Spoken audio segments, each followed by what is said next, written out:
नमस्कार दोस्तों, आज हम लोग बात करेंगे एक लेटेस्ट आईपीओ की जो अभी हाल ही में आ रहा है। आईपीओ है नॉलेज रियल्टी ट्रस्ट का। ये इंडिया का एक लार्जेस्ट रेट है, यानी रियल एस्टेट इन्वेस्टमेंट ट्रस्ट।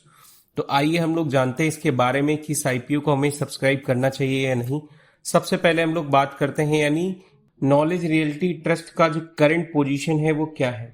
तो इंडिया का लार्जेस्ट रेट है यानी रियल एस्टेट इन्वेस्टमेंट ट्रस्ट है, जिसकी ग्रॉस वैल्यू एसेट लगभग 62,000 करोड़ के आसपास में है। तो ये जो आईपीओ आ रहा है ये 4800 करोड़ के आसपास है। उसकी लिस्टिंग बीएसई और एनएसई पर होगी 18 अगस्त 2025 को। तो अभी क्या ऑब्जेक्टिव है इसके आईपीओ लाने की, तो प्रेजेंट टाइम पर इस आईपीओ को लाने की पोजीशन है कि हम इसकी स्ट्रैटेजिक एक्विजिशन करेंगे टॉप 7 सिटीज में इंडियाज में और एक्सपेंशन करेंगे। लेकिन मेन मोटिव है कि हमें यहाँ पर बोरोइंग्स को यानी डेट को रिपेमेंट करना है उसके लिए। तो जो आईपीओ आ रहा है ये 4800 करोड़ का, इस पे अगर हम देखेंगे तो प्राइस पॉइंट रहेगा 95 to 100 रुपीज, जिसकी वैल्यूएशन होगी लगभग 44,000 करोड़ रुपीज।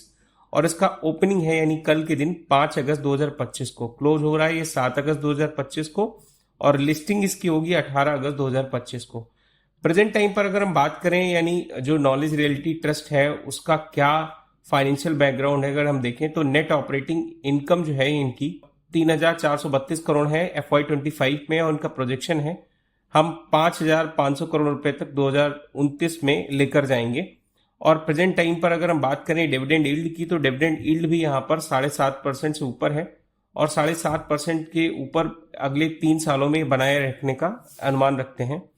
तो यहाँ पर अगर हम बात करें कि इसमें जो इनका मेन इनकम का एक्सपोजर है वो कहाँ से आता है, तो इनका टेनेंट बेसिस अगर हम देखें तो ग्लोबल कैपेसिटी सेंटर, जहां से इनका 45% रेंटल इनकम होता है, 76% यहाँ पर इनका एमएनसी से आता है और 10% यहाँ पर आईटी सेक्टर से आता है।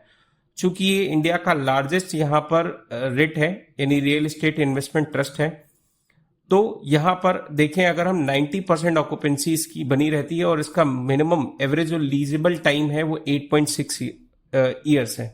तो इनके पास में लगभग 8.5 साल तक कैश फ्लो इनका बना रहेगा। इस आईपीओ में क्या रिस्क है, अगर हम इसको सब्सक्राइब करते हैं तो एक सबसे पहला रिस्क है यहाँ पर सेबी के यहाँ पे।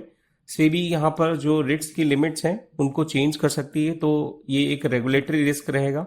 साथ साथ में इनका प्रॉफिट डिक्लाइन जो है वो FY25 में 34% प्रॉफिट डिक्लाइन हुआ है, तो ये एक यहाँ पर एक चिंता की बात हो सकती है। इनका डायरेक्टली अगर कंपटीशन देखें रिट्स में तो एम्बेसी, माइंड स्पेस और बुकफील्ड जैसी रिट्स कंपनियों से है। अगर बात की जाए इस आईपीओ में हमें निवेश करना चाहिए या नहीं करना चाहिए, तो अगर हम देखें डिविडेंड यील्ड के हिसाब से तो यहाँ पर एवरेज 7.5% का डिविडेंड यील्ड रिटर्न है। ग्रोथ पोटेंशियल भी यहाँ पर ठीक ठाक है 13% का, और नेट ऑपरेटिंग इनकम यानी 23% का रेंटल अपसाइड्स है जो काफी अच्छा है। यहाँ पर अगर हम देखें लीवरेज के हिसाब से तो सारी रेट्स में लोन टू वैल्यू में 19% का यहाँ पर after IPO loan to value बचेगा, तो लोवेस्ट इस कैटेगरी में होगा।